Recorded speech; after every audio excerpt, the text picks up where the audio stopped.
Hello, my beautiful people. I am Katie, and I love sharing some of my tips of cooking in my kitchen. And Thanksgiving is just what, a few days away? About 2.5 weeks. Crazy, right? So, I wanted to share some recipes that you can maybe do at your holidays, either Thanksgiving or Christmas. Both of these would be fabulous. So, how many of you have ever roasted chestnuts? What? I never even really picked up a chestnut. So I didn't really know what chestnuts look like. But we're going to roast some chestnuts. And you all know that I love to cater. Have you heard of the huge craze with the cheese board, with the butter boards? They are fabulous. I made one last week and it was a huge hit. I am so excited, and I got a engagement party that I need to cater for this weekend, and so I'm going to make two of them. I'm going to make one of those with you today. How about it? You want to see how I do that? It is so easy, so don't blink. You might miss it. And it's ingredients that you probably have on hand. If you don't have one of them, you can substitute it for something else. It's literally super easy. And I serve my butter board with a really good sourdough that I get from one of my friends that has a sourdough business. She makes the best bread. It's one less thing that I have to worry about, even though I would love to bake bread. I just don't have time. So let's get started, shall we? As you join me live, let me know that you are live with me because I love interacting, even though I may not see it right now. I can come back and chat later. All right. So you're gonna need a board. Either you can do a wooden board or you can do like a cake stand. In my situation here, I have so many boards. But just know when you are doing something with butter, it's a lot of oil. So if you don't want that oil seeping into your board, use something glass. Makes it super easy. Why not, right? Um, I like to have some elevation when I do my cooking and catering, and so I'm for my event on this weekend. I'm actually going to do the charcuterie board all on a table, so I want some height. So I'm going to do my butter boards on things like this. And not only is it going to be easier to wash, I can put a dome lid right on this, and I can put it in the fridge till I need it this weekend. It's butter. It's not gonna, nothing's gonna hurt. So you're gonna start out with some soft butter, and literally, I just took a stick of butter like this, opened it up, and I know there's probably butter out there that you can buy in a container. I know some of you are probably gonna tell me that, but why get that when you have all this butter that is like this? So I just make it, let it room temperature. So I got it out this morning, and I just soften it up like this, okay? Nothing hard about it, just soften it up and just use a spoon. And I am going to have my round, I'm gonna get all of that off of the beginning. So I'm left with like a pretty clean uh, spoon. That's what I was looking for. All you're going to do is get some butter on the back of your spoon like this. And you're just, in my case here, it's a round board or a round cake pan. If you're using square, you can just go in lines. I think that would be easier. This way, I have to make sure it's all uniform, right? So we're just going to make like one dollop, just like that. And another dollop all the way around your board. This does take quite a bit of butter, so that's why I got another stick that is down here just in case I need it. And if you're not making such a big piece, obviously it's not going to take as much. You can do this for your family if you want. But you see how I'm kind of going around a circle like this? It is kind of going to be like a flower shaped. I mean, what's not to love about that? So I want to let a little bit of edging around the edge because I got a dome that's going to go over top of this. And so I don't want to ruin the beautiful art that I'm creating with butter. So we're just going to continue going around the edges like this. And again, trust me, it's not perfect. It doesn't have to be perfect. It's just going to showcase a different, if people are going to be oohing and eyeing over it, they're not going to look how uniform your butter is.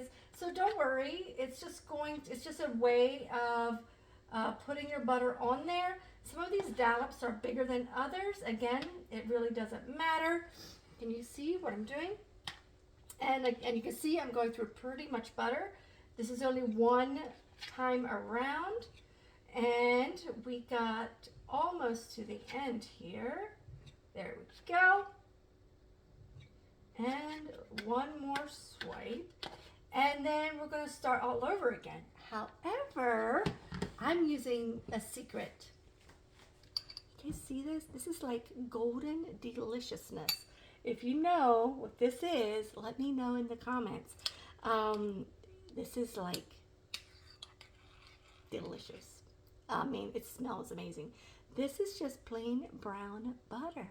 If you've never made brown butter, this is how it's supposed to look.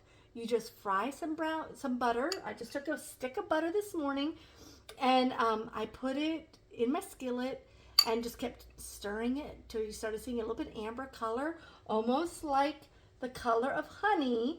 And then you want to take it off of your burner because you don't want it to burn, but you want it to get this nice little amber color. As it cools, it is going to soften. It's going to thicken and harden. I did put it in the fridge a little bit to thicken it a little faster because I was getting impatient. And so now all we're going to do is we're going to do the next layer. And this is a little bit runnier than the other day. So I'm hoping it's going to work. You're just going to continue going around with brown butter. Again, no really rhyme or reason for this. You just slather it on there. And this, like I said, this should be a little thicker. And it would stay up in peaks a little bit more, but it's not. It's going to kind of fall into the peaks that I already have there from the previous butter. But oh my goodness, let me tell you, this adds so much flavor. I'm going to have to stick this in the fridge immediately so that hardens up a little bit. There we go. It's really kind of running together. I had it in the fridge earlier. And now we're going to go back in with this other regular white or regular butter. And we're going to just, ooh, it's running together way more than I wanted it to. Oh, well, you know, not everything is going to be perfect. But you see kind of what I'm working with. Oh, it's running together. But it's going to be good nonetheless. You know, everyone's still going to love it. And you just put those dollops in there. And there we go. And I'm going to put one in the center. So now we have our butter. You see, it kind of ran together. Oh my. And so now I'm going to take a little bit of fig jam. I just got this fig spread. I think I saw Aldi's had some. They had like a array of fig jams. This is just, I think I got this at Reading China and Class in Lancaster. So again, you just want to take a few dollops and you're just going to spread it. No really rhyme or reason on where you put this. I just kind of put it around wherever I feel like it, just as a really pretty, wherever, because people are going to dig into this with their bread, and so it doesn't really matter where you're going to put it. And you can put a lot, you can put a little, if this is room temperature, or you could probably soften it in the microwave. You could probably drizzle it on, again, however you want to do it. So I'm going to put a little bit more in there. I'm going to probably put some out the side here. Let's put a little bit out here. And maybe a little bit more over here. There we go. I still have a lot to go. So now we got that. Let me wash my hands. I really thought that brown butter was harder. Let me put that in the fridge because that is really soft. Oh, I'll wait to do the next one till that hardens up. And so now I am going to sprinkle a few, these I got in Arizona. Yep, it says Arizona on it, right? These are just dried, roasted, and salted pumpkin seeds. You can do whatever toppings you want. So I'm just going to sprinkle a few of these on the top, where just for, it's actually like extra color. And then I had, again, I just used what I had. I have these dried cranberries and glazed walnuts. I think it is like salad toppings. Hey, why not? And so I just, again, put a handful in my hands, and I just sprinkle this again on the top. And oh, it is so, so good. Those extra walnuts, oh my goodness, I love those walnuts. And so now I just take some raw honey. I just had some honey that I had in my cupboard. And we're just going to kind of go back and forth again. No rhyme or reason how you do this. And voila, there you go. There is your butter board. You can serve that right away. You can put it in the fridge because it's butter. It's going to stay hard whenever you're ready to use it. Just get it out, let it soften all day, and you're good to go, right? Oh my goodness, it is so good. So I'm just going to set that to the side while we work on our chestnuts, shall we? I am going to melt a little bit of butter, and I'm actually going to take a little bit of my leftover butter that I have here, and I'm going to put this in the microwave to melt just for a few seconds. And, oh, I did get a bowl out. It's not going to take much. I'm going to dry roast these in the oven. Chestnuts, I know that you can roast them in an open fire. Who knows that song? I don't. But there is a flat side of chestnut and a hillside of a chestnut. Okay, let's put that in that bowl. And chestnuts, actually, when I was figuring out what I want to do for this live, I discovered that chestnuts really have a lot of good healing properties, or a lot of good things for you. Who knew? I didn't know. A lot of the places in Belgium, their streets are lined with chestnuts. How fun is that? The chestnuts relieve digestion. They're good for brain function. If you open up a chestnut, did you notice, if you're like me and never opened up a chestnut, you didn't know, but I saw my friend that gave me this recipe. She opened one up and it looks almost like a brain. Did you know anything that looks like a brain or looks, has all the squigglies all around, it's actually brain food? Isn't that interesting how God made that? And then it's also good for your immune system. It lowers your blood pressure. Isn't this the best thing to have for Thanksgiving and Christmas? I mean, you eat so much that you have high blood pressure, so why not eat some of these? If you're eating a lot of sugar, that you're going to have brain fog, so it's good for your brain function. It's good for your heart. Who knew? I didn't. So you have to crack the shell.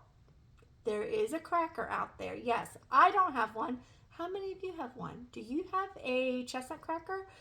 I almost got one, but I'm like, I'm not going to use it that often. So I'm actually just going to take a knife, big dangerous knife, and you put the flat side down, and you put your knife, and I kind of just pound on it till it goes through just a tad, and then you want to make like an X, and so then I do it again, just till it's through, see? And there you go, voila. And so now I already did all of these other ones, so you don't have to sit here and watch me all afternoon. And so I'm going to throw these in my butter, and I'm going to throw in some salt as well. I have just some coarse salt. I'm just going to throw some of that in there. And I'm going to just toss these in that salt and butter. And that ooey gooey goodness is going to go in all the cracks when you roast it. You're going to roast it at 350 or 400 for about 25 minutes. So now we got our pan here, and we are going to throw these on our pan. We'll get all that salt and butter out of that pan. And it's said to make sure that the X's are up. So I'm going to flatten these out and make sure that the X's are up, so that way when they roast, they are going to, I guess, open up. They're supposed to like fan open, so it's easier to take that shell off. I'm excited. I have never had a chestnut, so this is going to be something new. If we like them, I'm going to make a bunch for the holidays, because who doesn't like all those health benefits? I never knew that. And I would love to try smoking them. Wouldn't that be fun to see if you could add a different texture, flavor by smoking it? I don't know. But anyway, that's how you do chestnuts. Chestnuts? Yes, that's how you do chestnuts. And that's how we did this amazing butterboard. So I hope that you're going to make them and let me know how you liked it, what you did, what you added to your butterboard, and I will see you next time. Thank you so much for your support, and happy cooking.